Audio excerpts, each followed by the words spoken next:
Hello students, today we are doing the theorem number 2 of chapter number 10, resultant range of the two given ranges। अब जो हमने last article में अपने ranges find out कर लिए थे फर्स्ट आर्टिकल के अंदर, वहाँ पर अब की बार इस आर्टिकल में क्या है, अब की बार दो रेंजेस होंगे हमारे पास, उसका रिजल्टेंट रेंज हमें फाइंड आउट करना है। ठीक है, तो देखो हमारे पास क्या है अब की बार figure, let A C be the axis of the range. अब की बार ये देखो मैं एक बार आपको समझा देती हूँ।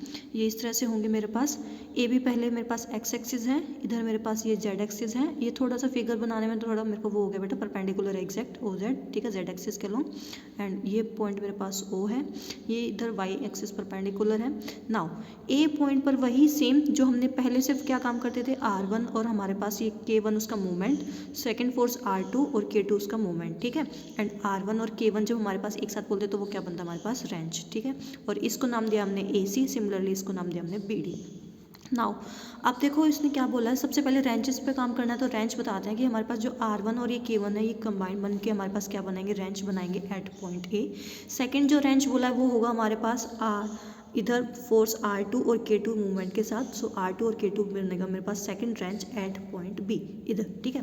एंड जो ये दोनों रेंज है इनका मेरे पास रिजल्टेंट रेंज बनेगा, that is R, K with at point O along the Z axis, ठीक है। नाउ अब उसके बाद देखो एक थोड़ा एंगल्स में और चेंज होगा। पहले हमारे पास जो लास्ट आर्टिकल था उसमें हमारे पास जो ये R1 था अलोंग द Z एक्सिस वो बना रहा था एंगल अल्फा, तो सिमिलरली इस आर्टिकल में भी यही सेम रहेगा। सेकेंड जो मेरे पास ये R2 फोर्स है, ठीक है, वो हमारे पास एक तो हमें पता था इस तरह से डाउनवर्ड डायरेक्शन में था एंड वो बना रहा था वहाँ पर बीटा। अब इधर देखो यहाँ पर मेरे पास एंगल बनाएगा जो ये R2 है इस Z एक्सिस के अलोंग थीटा माइनस अल्फा। वो कैसे अभी समझाती हूँ, एक बार पहले बुक से रीड करते हैं। Let A C be the axis of the wrenches R1 and K1 हमारे पास, ठीक है। हमारे पास ए सी क्या है, फर्स्ट ये वाली एक्सिस है जिसमें हमारे पास फर्स्ट रेंज लाई कर रहा है R1 K1, and B D be the axis of the other wrench, second wrench R2 और K2 वो किस लाइन पर एक्ट कर रहा है, बी डी लाइन पर, ठीक है। And the angle between A C and B D be the theta. अब ये बोल रहा है जो ये ए सी है और ये बी डी है, इनके बीच में जो कंप्लीट एंगल बन रहा है वो एंगल क्या है, थीटा। देखो कैसे, अगर जो मैं इस ये वाला रेंज है R1 फर्स्ट है, ठीक है, ये इधर A पॉइंट पर है, सपोज मैं अगर इसको शिफ्ट कर देती हूँ B पॉइंट पर, तो B पॉइंट पर शिफ्ट कर दूंगी तो देखो मेरे पास ऊपर इधर ये जो ऊपर वाला फर्स्ट वाला R1 रेंज है, ठीक है, ये अपवर्ड डायरेक्शन में है, तो अपवर्ड डायरेक्शन से सरफेस तक का वो एंगल है अल्फा, और नीचे वहाँ तक फिर जाएगा वो एंगल बनाएगा हमारे पास थीटा माइनस अल्फा। कैसे आया, उन दोनों के कंप्लीट का मिड का एंगल दे रखा है उसने ए सी एंड बी डी के बीच का थीटा, ठीक है। देखो मैं आपको शो करती हूँ, सपोज ये सरफेस है, ऊपर से ये यहाँ तक अगर मैंने इस वाले रेंज को यहाँ शिफ्ट कर दिया है, सो कंप्लीट इस बी डी के जो डाउनवर्ड डायरेक्शन में जा रही है और ये अपवर्ड डायरेक्शन में, ठीक है, और बीच में है सरफेस, तो इनके बीच में कंप्लीट एंगल बनेगा थीटा। बट अगर मेरे को निकालना क्या है, बी डी का एंगल अब की बार जेड एक्सिस के साथ, तो हाँ जी स्टूडेंट्स एक बार इधर ध्यान दो। सपोज मैंने ये यहाँ पर जो हमारे पास R1 था, मैंने इसी पॉइंट पर यहाँ पर शिफ्ट कर दिया, ये वाला मेरा जो ऑरेंज पेन है ये मेरे पास है सेकंड R2 रेंज, ठीक है। सो R2 और जो ये मेरे पास ऊपर मेरे हाथ में है कंप्लीट R1, इनके बीच का कंप्लीट एंगल है थीटा, ठीक है। और जो R1 है ये जो मिड में मेरे कैप रखी हुई है, ये बीच में सरफेस है, तो R1 का इस सरफेस के साथ एंगल बन रहा है थीटा, जो ये वाला जहाँ पर मेरे फिंगर है, ठीक है।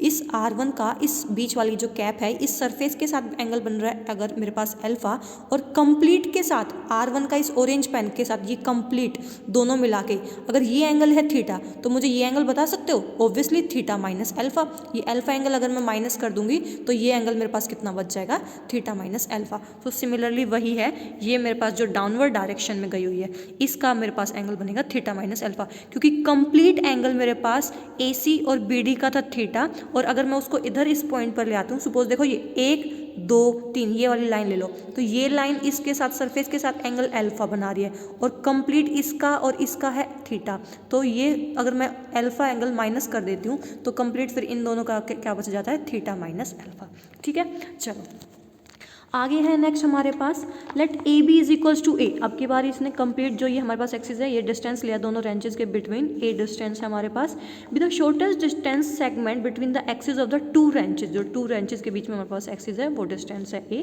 Since the line B A intersect the line action two forces R1 and R2 and is perpendicular to the couple K1 and K2, therefore the total movement of the system along BA is 0। देखो अब ये यहाँ पर क्या बोल रहा है, जो हमारे पास के जो टोटल मूवमेंट है उसका एक्स एक्सिस के अलोंग यानी कि बी ए के अलोंग बनेगा 0। ऑब्वियसली हमें पता है कि जो हमारे पास जो के है टोटल मूवमेंट है वो इस पर बी ए पर क्या है, परपेंडिकुलर है, तो परपेंडिकुलर के लिए हम कोस 90 यूज़ करेंगे, दैट इज के कोस ऑफ 90, और वो हमारे पास हो जाएगा 0। सो इस वजह से हमारे पास के मूवमेंट का अलोंग बी कंप्लीट क्या बनेगा, वो बनेगा मेरे पास 0। ठीक है, वही चीज़ इसने बोल दिया आगे।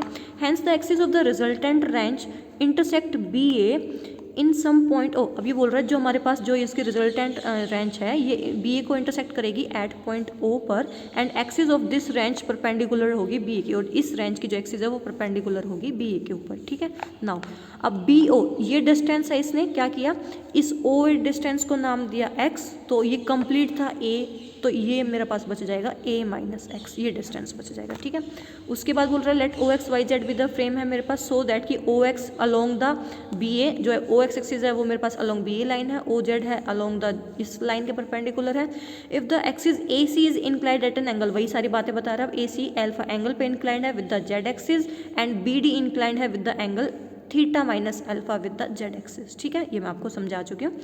नाउ अब रिजोल्व करना है along the O Z and the perpendicular to O Z. सबसे पहले जो हमारे पास फोर्सेज हैं, फोर्स कौन कौन से हैं, R1 R2 और R जो रिजल्टेंट फोर्स है, इनको रिजोल्व करना है मेरे को अलोंग द ओ जेड। अब देखो मैंने उस दिन भी आपको समझाया था, ये जेड एक्सिस है, ये इधर मेरे पास सपोज R1 फोर्स है, ठीक है, और इधर ये एग्जैक्ट परपेंडिकुलर होगा एक वाई एक्सिस मेरे पास जेड एक्सिस पे। तो जब मेरा R1 का अलोंग सरफेस वाला ये जो जेड एक्सिस है इसके अलोंग रिजोल्व करूंगी तो लिखूंगी R1 कोस अल्फा, और R1 का जब मैं एग्जैक्ट परपेंडिकुलर के अलोंग निकालूंगी तो वो हो जाएगा साइन अल्फा। ठीक है, तो देखो वही now resolving the force along the Z axis, R1 का लिखूंगी पहले अलोंग जेड एक्सिस के कर रही हूँ, तो R1 का जेड एक्सिस के अलोंग होगा R1 cos of alpha. Similarly R2 का इस जेड एक्सिस के अलोंग होगा R2 cos of theta minus alpha. ठीक है, ये देखो R1 कोस ऑफ अल्फा और R2 cos of theta minus alpha, and ये मेरे पास बनेगा R ऑफ कोस ऑफ 0, क्योंकि ठीक है, एंड R जो हमारे पास फाइनल रिजल्टेंट है वो अपना इधर देखो जेड एक्सिस के साथ बना रहा है 0 एंगल, तो R कोस ऑफ 0। सिमिलरली अगर मेरे को परपेंडिकुलर निकालना है तो बस परपेंडिकुलर में मैं क्या करती हूँ, कोस को साइन से चेंज कर देती हूँ। So R1 sine alpha, R2 sine of theta minus alpha और R साइन ऑफ 0। ठीक है, अब ये देखो मेरे पास, एंड ऑल्सो R2 मेरे पास क्या था, डाउनवर्ड डायरेक्शन में, इस वजह से ये मेरे पास क्या है इधर नेगेटिव साइन। ठीक है, जैसे लास्ट आर्टिकल में किया था, ये आगे का काम बिल्कुल सेम चलेगा। फिर निकालना हमें मूवमेंट ऑफ R1। अब देखो तुम्हारी बुक में ये स्टेप्स डायरेक्ट दिए हुए हैं, इनको ऐसे डायरेक्ट मत करना जैसे हमने लास्ट आर्टिकल में किए थे। पहले पर्टिकुलर तुम R1 K1 R2 K2 इनके मूवमेंट्स लिखोगे, देन उनको रिजोल्व उनका मूवमेंट निकालोगे along OZ and perpendicular to OZ। मैं आपको एक बार रिमाइंड करवा देती हूँ। Movement of R1 last article में देखना, वहाँ पर हमारे पास मूवमेंट ऑफ R1 का था 0 माइनस ए R1 कोस अल्फा और माइनस ए R1 साइन अल्फा। अब यहाँ पर देखो जो ए डिस्टेंस था लास्ट आर्टिकल में वो ये डिस्टेंस है, और इस आर्टिकल में हमारे पास ये डिस्टेंस है x, तो यहाँ पर इस आर्टिकल में रिप्लेस कर दो a को x से, तो यहाँ पर मेरे पास बन जाएगा 0 minus x R1 cos of alpha and x R1 sine of alpha.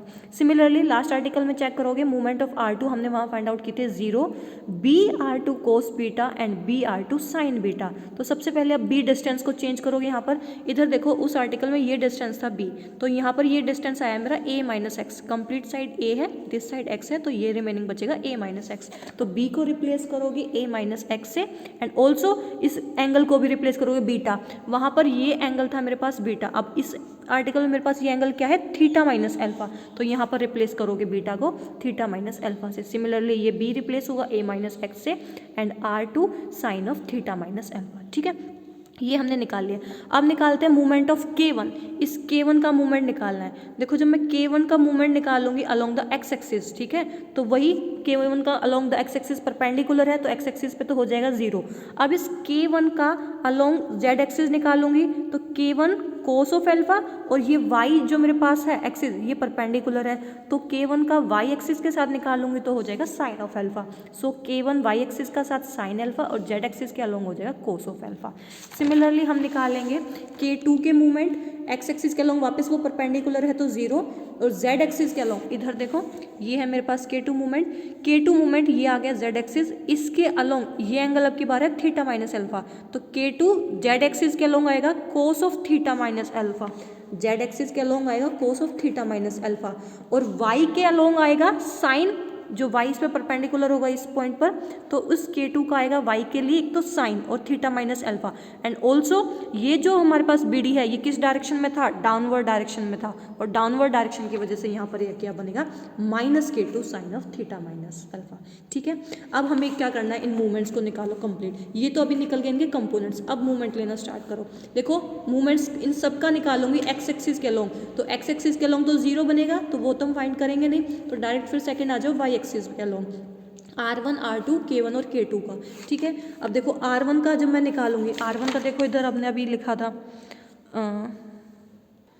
R1 का y एक्सिस के अलोंग आ रहा है minus x R1 cos alpha, और R2 का y एक्सिस के अलोंग ये रहा। ठीक है, तो यही लिखेंगे सेम, R1 का ये रहा R1 का, और ये R2 का y एक्सिस के अलोंग। फिर सिमिलरली K1 का हमारे पास y एक्सिस के अलोंग, और ये K2 का देखो इधर आया था y एक्सिस के along minus K2 sine of theta minus alpha. ठीक है, और परपेंडिकुलर है तो वो हमारे पास जो टोटल होगा K का वो हो जाएगा परपेंडिकुलर के अलोंग y पे 0, K का 0। ठीक है, सिमिलरली z एक्सिस के अलोंग निकालूंगी सारे जो मेरे पास ये थे, R का R1 का R2 का, ये z एक्सिस के along x R1 sine alpha, similarly R2 का z एक्सिस के अलोंग ये a minus x R2 sine theta minus alpha. K1 का निकालूंगी, ये मेरे पास z एक्सिस के अलोंग हो जाएगा K1 कोस ऑफ अल्फा, और लास्ट K2 का निकालूंगी z एक्सिस के along K2 cos of theta minus alpha. ठीक है, और ये इनका जो फाइनल रिजल्टेंट मूवमेंट है, देखो इधर रिजल्टेंट मूवमेंट है वो k, और वो ऑलरेडी है हमारे पास z एक्सिस के along, so which is equals to k। ठीक है, यहाँ से बस इतना सेम जो हमने सेम आर्टिकल में किया था लास्ट आर्टिकल में वही सेम काम हुआ है, बट यहाँ पर आप इसको डायरेक्ट नहीं करोगे जैसे बुक में किया हुआ है, इसको पूरे स्टेप्स को खोल के ओपन करके दिखाओगे, एंड ये मैं ऑलरेडी बता चुकी हूँ कि एक्स एक्सिस के अलोंग क्या आ जाएगा 0। देखो अपनी बुक से एक बार मैच कर लेना, इक्वेशन नंबर जो 3 है और जो 4 है वो सेम यही है जो इन्होंने मूवमेंट्स निकाले हुए हैं। बस इसके बाद अब तुम्हें यहाँ पे क्या करना है, to find the values of R1 K1 R2 और K2, ये सारी तुम्हें वैल्यूज फाइंड आउट करनी है जो हमने लास्ट आर्टिकल में किया था, बिल्कुल सेम। बस अभी कैलकुलेशन वर्क रह जाता है कि उनको स्केयरिंग एंड एडिंग करना है, एक वैल्यूज निकाल के उसको पुट करना है। ठीक है, आगे पूरा जो यहाँ तक अगर सबको समझ में आ गया, इक्वेशन नंबर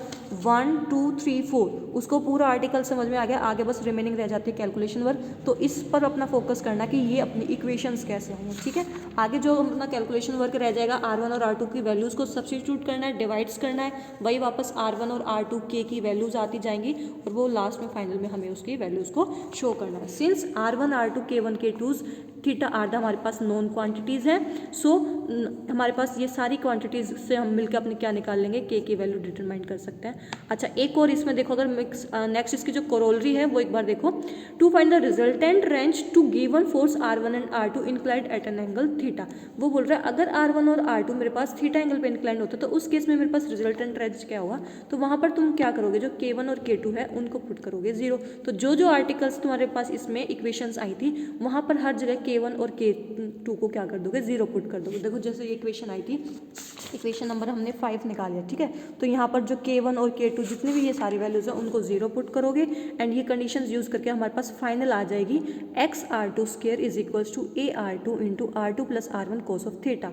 अब उसके बाद एक लाइन रीड करो, जो हमारे पास इक्वेशन 11 है, ये वाली equation 11 gives the intensity of the wrench R K. अगर वो 1 मार्क में पूछता है कि इंटेंसिटी क्या होती है तो वहाँ पर ये लिखोगे definition. And equation 12 gives the value of K, and 13 जो हमारे पास ये फाइनल वैल्यू आई है x R square is equals to a R2 plus R1 cos theta. इससे हम क्या करेंगे, determine the position central of axis. ये तुम्हें लर्न भी करनी है, आगे क्वेश्चंस में जाके तुम्हारे पास ये इस इक्वेशन का यूज होकर तुम अपनी सेंट्रल ऑफ एक्सिस की पोजीशन फाइंड आउट करोगे। ठीक है, सो ये तुम्हारा हो गया आर्टिकल कंप्लीट।